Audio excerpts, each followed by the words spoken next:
couple of days into me getting married, I called you and I was like, why did you let me get married? I'm a child. I was going to wait until you get a job. Then I know that you've settled, and then I would go. That's the sacrifice of a mother. Then you say you are not loved, I have favoritism. We all came to the same conclusion that we just don't feel like we were prepared for motherhood. How do you prepare someone to be a mother? Enjoy your marriages. Marriage is so sweet and so nice. But if you look at the negative, it will be negative. How did it feel going from settling and spending 20 plus years in a country to then moving back? Can you even call it back home? Welcome. So today I have my mother, fresh from Africa, Zimbabwe to be specific. And I've kind of just pinned her down because number one, she doesn't sit down. And number two, she has no idea what we're talking about today. But I thought it would be a really cool opportunity to sit down and have a conversation about life, motherhood, womanhood. I feel like I got the shock of my life when I got married. And then I got an even bigger shock when I became a mother. And I think there are so many things that women go through that they go through quietly. So I wanted to talk about some of those things. So hello and welcome. Thank you. Hello. The first question I have for you is, can you remember your life before you became a wife? How many years ago, actually? About 39 years 13 years of being married to one person. to one person. Can you remember your life before you got married? Do you remember who you were before being a wife and being a mom? Yes. Before being a wife, I could do whatever I wanted, whenever I wanted to, could go wherever I wanted to go. If I think I just want to go to town, I just get into the shower, get dressed, and go. Boom, there I am in town. I don't have any time of thinking of what time to come back or what I'm going to eat or whatever. I could eat in town and come back home and just sleep. But when I got to be a wife, I had to ask for authority Ask for permission. for permission. Permission denied or permission granted. Permission to go to town, permission to go wherever I want to go, permission to go out with my friends. That is, if I could go with my friends. Worse, when I was a mother, I couldn't.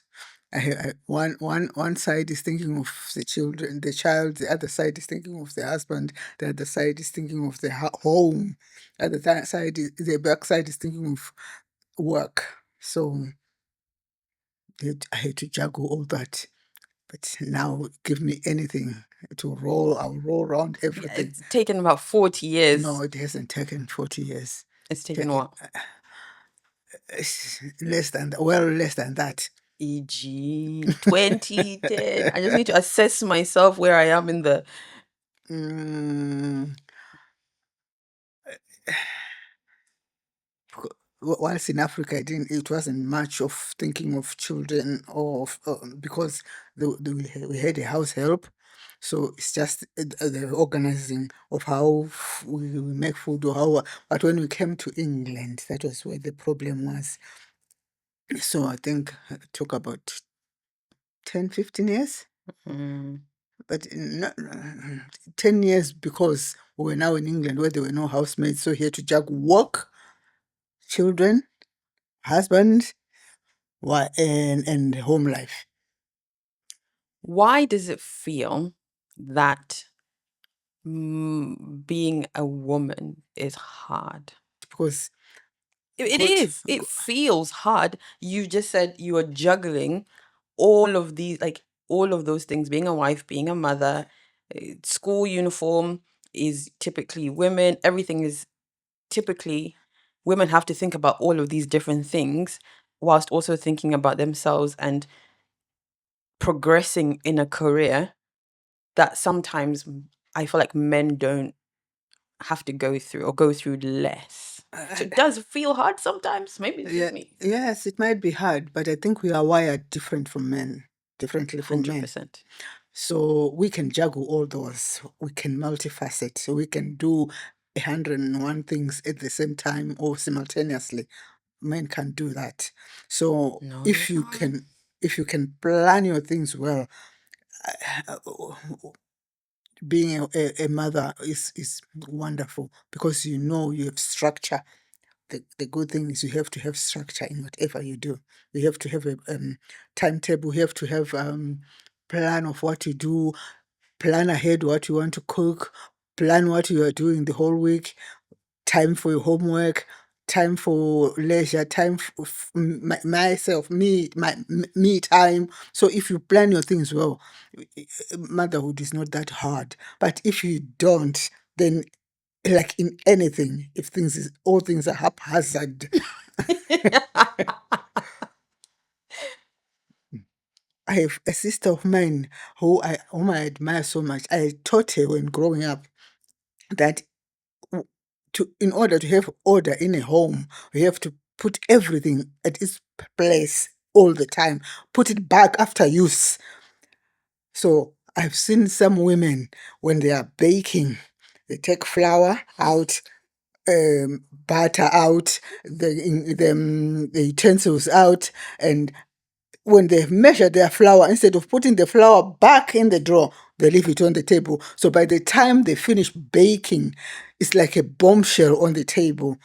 And the the time to bake is over and they have to do homework and the place is in a mess. So that's when I think women feel like, oh, it's too much. But if you have order in whatever you do, put everything back where it belongs as soon as you can. Life But will be easy. understood. However, is that always practical? That your house is going to be clean, that you're going to have all the meals and everything planned out and still do everything that you need to do? Like, is that is that achievable? Is that attainable? On a day-to-day basis, is it possible? It is very much so. Very achievable. You before you go to bed, tidy everything. By the time you go to bed, everything is in order. When you wake up, you're starting a new day. You can't start a new day by washing dishes and From me. from yesterday. You can't start a new day looking for a uniform, for a child's uniform. Before you go to bed, your uniform, your shoes, everything is done. Homework is done. The book bags are done. Lunch box for those who carry lunch. It's done during the evening. You can't do it in the morning. So it's very achievable. Mm, okay. If yeah. Okay, so you came to England in the 90s with, and you'd never been to England. No? You came with 3 small children Mm. and you had to acclimatize and adjust. How do you think Africa and England are in terms of raising up children and living? Right. In Africa, if you can manage, if we have a house help, life is very easy when raising children. It doesn't mean it's the responsibility of the house help, but she's there overall. She will clean the house, you wash the clothes, you iron, and you are just there to monitor homework and buy and do your lunch boxes. But whereas here in England, when we came, um, there wasn't any. In Africa, a child is raised by a lot of Community, the community. tribe of people. Whereas here, you don't even know the neighbor. I didn't know have any neighbors. I didn't know any neighbors, and until now, some of the neighbors you don't speak to them. But in Africa, here you are a community, so it's easier. So here, when you have to take your children to school when they're at primary school, it's mandatory. In Africa, it's not mandatory. You can. You know how to take your kids to school? You can send them by Oh. taxi. You can the school might be like the school in our area where I live now in Zimbabwe. It's around the corner. You just pop and let them get in the school. But here you have to see the teacher, and the teacher has to see you every day. So where do you get that time if you haven't planned of your shifts? So life in Africa is much better. It's Raising easier to be children. organized in Africa because you're not cooking, you're not cleaning, you're not taking your kids to school, you're not coming home and doing the school run. It's not everyone who has that opportunity. But a lot of people, for the most part, in England, you are juggling.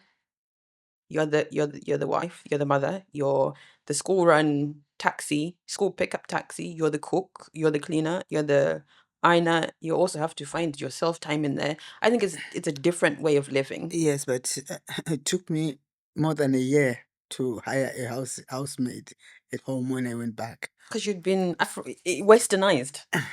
So I felt I could do it. So if I can do it in Africa with them, it's only when people said, Why are you straining yourself?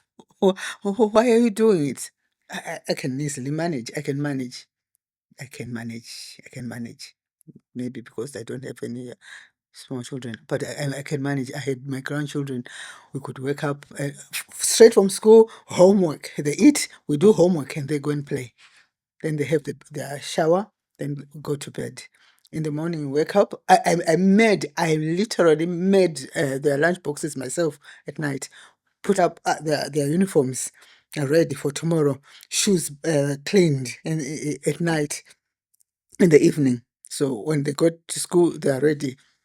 And every time I had time to look at the book bags, open the book bags, see what's needed, talk to the teachers, and people here in England, they're also so focused with their work. They don't. I don't know about school children coming We're from school. busy. Busy doing what? Take care Everything, of. everything else. Yes, everyone is busy doing everything else, but take care of number one. I became a mother 6 years ago. And I think I got the shock of my life when I became a mom because I never anticipated how drastic my life would change. I thought when I went from just being regular Rodna to being a wife, I thought that was quite a big jump. And I actually remember like a couple of days into me getting married, I called you and I was like, why did you let me get married? I'm a child. How did you let this happen? After realizing I have to go and cook dinner and lunch every single day. But I think there was a very big jump between being a wife and being a mother because I had no time. I felt like every part of my day was child. And then it affects your identity because like who are you then outside of a child who just always needs you? And I don't know if there's like a book or training or something that could better prepare somebody for motherhood.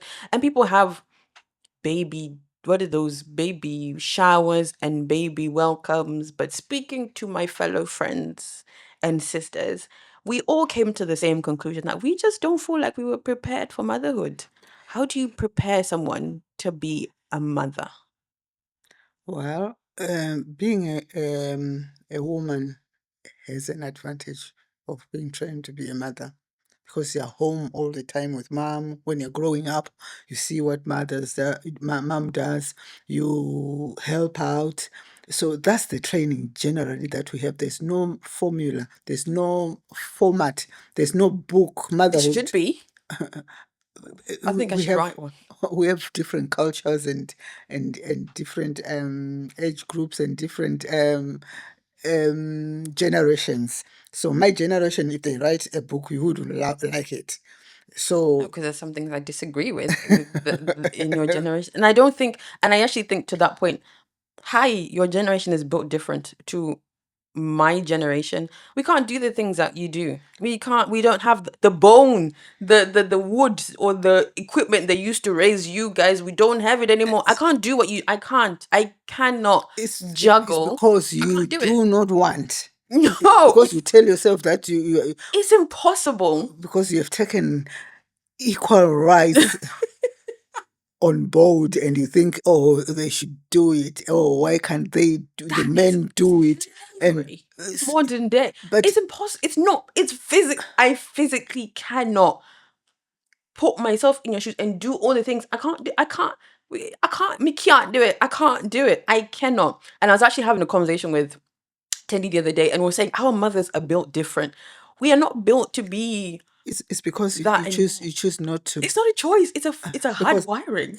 what's good, what I like about that is when you came here in England, you were just 5 years old. Yeah. You you were with me all the time. I could take you to school, come back and go to work, pick you up later, and you are back home, and we did homework together, and we cooked and I fed you. There's no way I sent you where I wasn't. You're always just there. I was always there, but I worked. So you didn't see that? Yeah, but I didn't see you having time for yourself. I never saw you go and get a massage or just sit down and read a book. You were always busy. Like you were always doing something, cleaning, doing something, or being overwhelmed and overstimulated somewhere. I Because rarely that's see you me. sitting down. Because that's me. But there are some Kill people, myself. but Ah. there are some ladies my age Mm. who spoil themselves, who go to the sauna, who go to the gym, who go. So, but you'd rather have 7 hours out of the 24 treating yourself, me time. So where will you get there? The 7 out of 24, 7, And 14, not even 24. The others are for sleep. So where will you get time for children? Where will you get time for the husband? Where will you get time for the house? I still think we're built different. Out of choice. I don't think it's choice. I think every generation is getting more diluted and diluted. And I don't necessarily think it's out of choice. So if I think about We didn't have my the nieces and gadgets. my nephews, We didn't have the gadgets that we have for cooking that we have now. We boil trotters 3 hours. You don't do that. You are not on the pot all the time. There are gadgets that are there to help you cook. So where so is the point? So what's that's gotten what I said. lost in translation between your generation and my there's something that's got lost in generation because it can't, it's not possible. I clearly remember you saying, "Oh, Makaba Jaiza, why are you doing this for your husband? Why don't you let him do it? Why?" And you got Equality that, for all. and you got that in your head. So when you had your husband, you were saying, "He can do it. He can do it." But I think it's different. I think it's different times and different upbringings. Your husband is 100% African. Now he has very much changed. He takes care of himself. After He in can, the last 4 years, out of 39 years of being married, I think your husband is very much African. And again, it goes down to generation and generation. I didn't grow up in Zimbabwe. I know a version of, and it's only now that I go quite often, but I didn't grow up in Zimbabwe. I grew up in England with seeing different cultures and different ways of behaving and different ways of functioning. In Zimbabwe was like in our house was like the Zimbabwean embassy. That's when it was fully Zimbabwean. But as soon as you step outside the house, for all intents and purposes, I mean we're in England, and growing up from 5 years old to being past 30 now, it's different. It's a different system, a different way of thinking, a different way. So growing up, when I see you doing something, I'm like, why are you doing that? Like, what I would say I would never do that with my husband. There's no way. but one thing Different upbringing. I'm saying, you're choosing to. You It's have. choice or it's upbringing. There are certain things that, as a child, observing you, and you're always my point of reference as a mother, I would look at you and some things I'd say, I would never do that. I would never just be I would literally watch you from the time you wake up to the time you go to bed. You would just be cleaning and tidying and cleaning and tidying. I said I would, and I literally said to myself, I would never do that. I wouldn't. There has to be a balance. I don't clean and tidy all the time. Yes, you do. You did. You did. If you're not cleaning, you're tidying, you're rearranging something. And I tried it. I really tried when I got married. I said, wow, I've got the opportunity. I tried it. I was miserable. I said, I can't do it. So maybe I'm slow. When I do my things, I'm slow. No, you're supposed to find something. You'll find it. You'll look for it until you find it. Looking back in your nearly 40 years of being a mother, what was the hardest part? No, before I ask, what was your most favorite part of being a mum? Just being a mom makes me tick. Just being a mother, knowing that these are mine. I have raised them, and when I was raising them with love, with all my love, and that alone makes me happy. And They're the same, even if they're all because you got all adult children now. Unless you want to give me a sister, I'm not opposed to the idea. come again. Is that the same for even when for adult children? Yes, they're mine. I still have that joy. They're big, those big people. The big people. Yes. You will find out. You come back to me. If God gives me life, I would be asking you why, because when you were growing up, you were saying, "Oh, why are you not letting us run around in the house?" Oh, I thought I would find when I get here, I wouldn't find any tables with corners, or they will be painted with cotton wool. That's why I've got a round table. In here, yes. How about in there? So, and my children growing up, I was happy, but they are individuals. But then when they got married, I was extra happy when they had their children. I am so grateful that I am the grandmother of a lot of grandchildren Yeah, they are made. of all shapes and Sizes and characters, personality. And I'm so overwhelmed with them, and I'm so happy. Thank you, Lord. What was the hardest? The hardest is sometimes when they think they are grown up and they want to do their own things, and sometimes you want to give them direction, but they don't, and they do what they want to do goes haywire, and you say, "Oh, but I told you." Mm-hmm. And sometimes the hardest is sometimes when you as a mother, you want one of your children to do something they don't want to do, and they I don't know how to present it. One of my boys wanted to do plumbing, and I thought, oh, what is plumbing? So I discouraged him from doing plumbing. He's a hands-on man, and he was hands-on, and he's still hands-on, and I discouraged him. I wanted him to go to uni. I mean, So, you did go. but because uni wasn't for It him. wasn't. I really was. He tried. And we I'd always love to said, try it. I'm You not an stopped him. intellectual. So that's one of the things that is when you reflect, you say, oh, I'll try to help my grandchildren when they have issues with their parents. But whether I'll get it right or not, God knows. And how do you manage or deal with different personalities within your kids? No two kids are the same, even in the same environment, and everyone has different needs. I think you've got favorites. I think you've got a favorite, and every one of your children will say different. But I think you've got a favorite, and everyone sees that. Maybe you and I even see that with my kids now. One would say, "Oh, you favorite this one. Why does this one get this big one and you get this one? How do you balance You don't balance per siblings?" se, but I trained as a teacher where I taught different children from different backgrounds.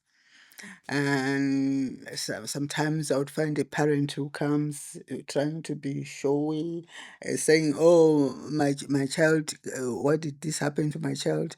I have this scenario where whilst I was still teaching, a boy bought had a one of the boys had a very expensive watch, which was bought from, I don't know, gold watch. They were still at primary, early years, maybe year one, year two. And the other one had battery operated that was bought from South Africa. It was a cheap plastic one, cheap quality, but the boy with the gold watch wanted the plastic um, watch, so he stole that watch from the other boy. So the boy whose watch has been stolen told the mother that I suspect so and so. So when the mother was called, the mother said, "Whoa, my child can't steal that. We are well off. I can afford this. He has this watch. How can he?" Then after talking and asking the young boy, the boy said, "Oh, I like that one. I took it. I have it," and he brought it out. So sometimes, as parents, you just say children are different, so you dance to their difference. But the problem is when, in the bid of trying to help one child, the other children might see as if he's being favored. So if he has he's an eloquent child and you take him to lessons to do public speaking, the other children think, "Oh, that was a favor." I'm convinced you've got a favorite, and I'll tell you why when you finish. Continue. Do you have a favorite? I love all my children equally. The same level. Never. I don't have a You favorite. think it's favoritism. It's not favoritism. It's working with the ability of that child. Can I tell you why I think you've got a favorite? I think and I don't think it's a conscious favorite. I think you have a child whom I will not name, who may or may not be your middle child, but hey, cool. I think you're most alike in the way that you think and just your mannerisms. I think you can relate most because you're most alike, whereas your other children are slightly like your husband. So I don't think it's a conscious thing. Like I see my daughter Yaya. I can see a lot of myself in her. And it's not to say she's my favorite, but I can relate So in to a that lot of what in she that does and what she relating, says. Malachi will obviously say you favor her. Hmm. I mean, he hasn't said it yet, but I can see why he might say that, or why he would say that. That's your taking. But what I know is, as a mother or as parents, when a child is gifted, you work extra. You put extra to help them. When a child is not gifted, you put extra to help them. So when a child is in between and knows what they're doing, they don't need any help. You don't. So you have three that are like that. Each one of them will still feel that one is being favored. So you can never Because get if it you right. ask your brothers, they will tell you someone different is favored. They'll tell me that you are being favored. Where? That's what they say. I can see, being the only girl, I can see where they would from their lens, I can see why they would think that. Doesn't mean it's true. I'm my father's favorite though. I would say that one or loud and clear. I claim that spot. Right. I don't know about my mother. My mother, no, but my father, I can tick that box with confidence. I don't have I don't have any favorites. I just treat them according to their needs. And then hence the other kids will think, "Oh, he's being favored. Oh, she's being favored. Oh, mom loves them more." It's There were because certain things the boys got that I didn't get. and there are certain things that you got that the boys didn't get. How do you balance? You were a teacher, and your career allowed you to be at home a lot. On school holidays, you were there. You were just always there. I don't recall you ever going anywhere or being away from home. You were just always there, which was great. Loved it. However, for other people who don't have the same ambitions or have different careers, for example, I travel. How do you then balance being a mom who's present with also having like balancing a career or balancing their gifts or their talents or their whatever God has given them to do? And did you ever feel like you had to choose between your job and your family or your children? Like you were saying, that times have changed. Um, your, I don't think my husband would have allowed me to to pursue your career. But having said that, your husband agrees to that. So as long as there are systems at your home, there is a structure at your home, you can go anywhere and do whatever you want to do in support with your husband. There won't be any issues. The only problem will come when there are no systems and when the children go up the roof and there's no structure. Even the teacher will tell that mom has traveled.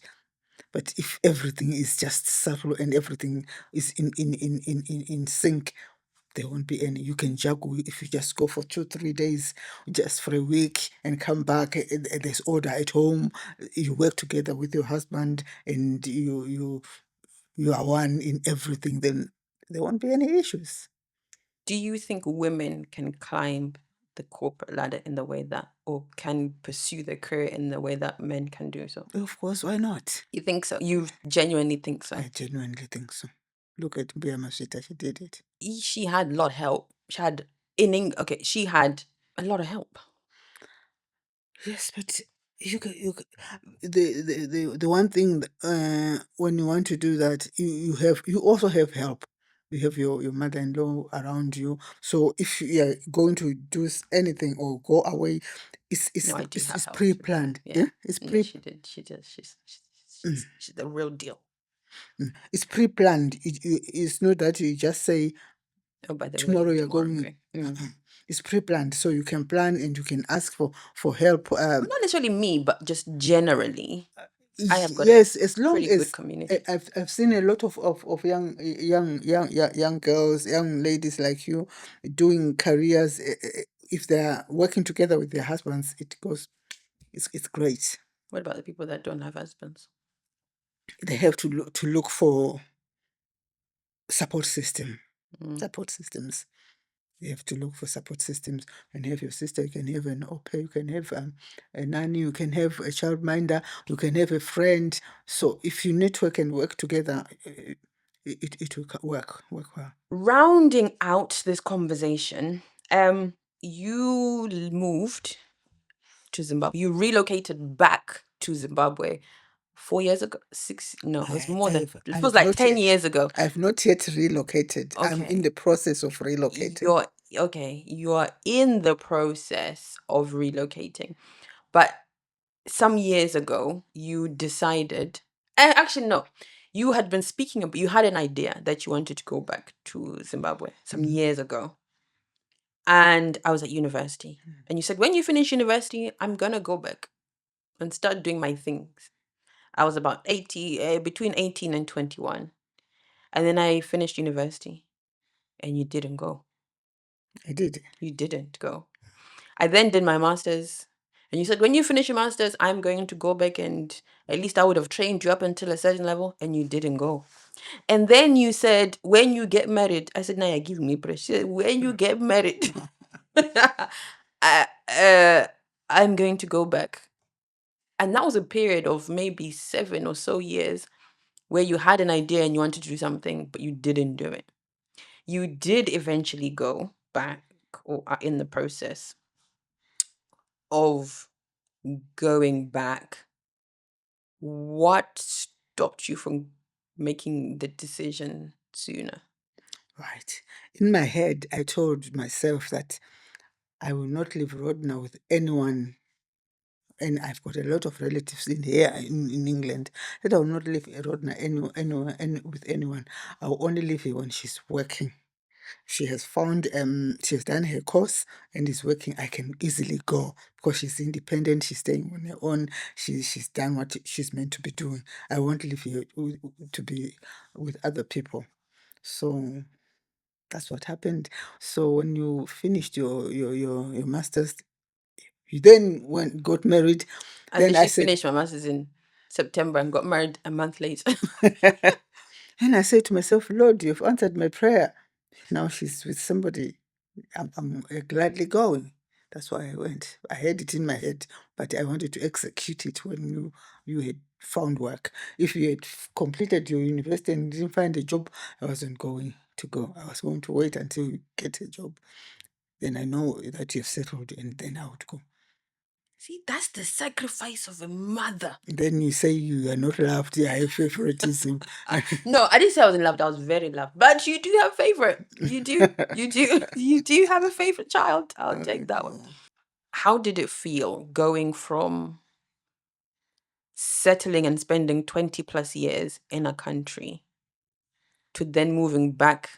Can you even call it back home? Or is it back to Zimbabwe or landing there for the first time, not knowing or having much community or not really having did you have an idea of what you wanted or you were just going blind? In as much as I had told myself that I would go back home after you had settled, when I went home, I had the intention of coming back after 2 months.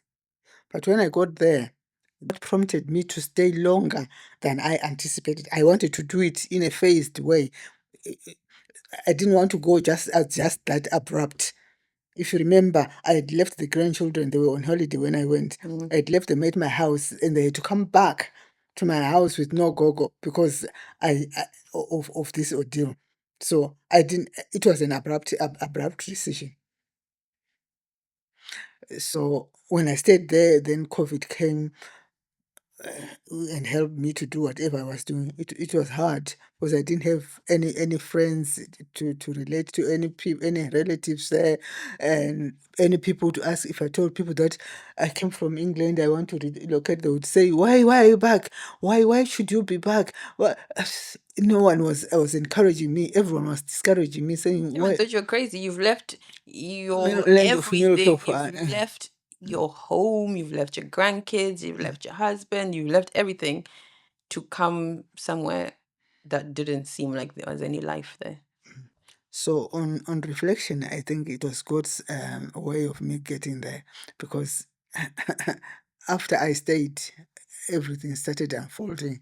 Yes, and if I can say, give an analogy, it's like I went down into a deep hole, then came back because I couldn't ask anyone where to buy what, how to do things. People there. You've even driven in Zimbabwe, and you've never even driven in England, let alone in Zimbabwe. Now you're certified. So on reflection, I don't regret. I did well. I did good. It was good. What I have achieved ever since that time is wonderful. If I had continued going backwards and forwards, You I wouldn't wouldn't. have. No. You just had to be thrown into the deep end without knowing So what you're doing. it's unfortunate that I left you behind with the little one. But You don't regret it. No, I mean you don't regret moving, like no, I making the don't. decision. No, I don't regret making the decision. I don't at all. I did a wonderful job. Not even just a little, like No. I don't regret at all. I did a marvelous job. I think there are people your age that say for years and years and years they want to move back, they want to do this, and they want to make that leap or make that jump, but fear of the unknown, fear of how is it going to work, what will it look like, stops a lot of people from not even just making that decision, but even just maybe moving or making decisions. I think sometimes we're held back by fear. And everyone has a measure. God gave everyone a measure of faith. But I feel kuti I have a lot of faith. When I want to do something, I don't just believe, I act. So that faith that I have made me go to Zimbabwe and made me stay in Zimbabwe despite all odds, despite all the comments that people were saying, how will you manage this is tough, this country is tough, this is whatever. But that I have that faith that makes me keep on going, keep on moving, keep on doing things Where does that faith come from? from God. And I think I'm quite that's one of the very few similarities that we have because I'm my father's child. But in this respect, I think it's always been a source of reference. So whenever I want to do something, I'm like, hey, my mom left and she started this whole thing. I think I have a very similar, like a boldness to, if I want to do something, I'm going to go and do it. I'm a go-getter, regardless of whether it makes sense or it doesn't make sense, or if I can see it, if I can see it in my head, I'll go and do it.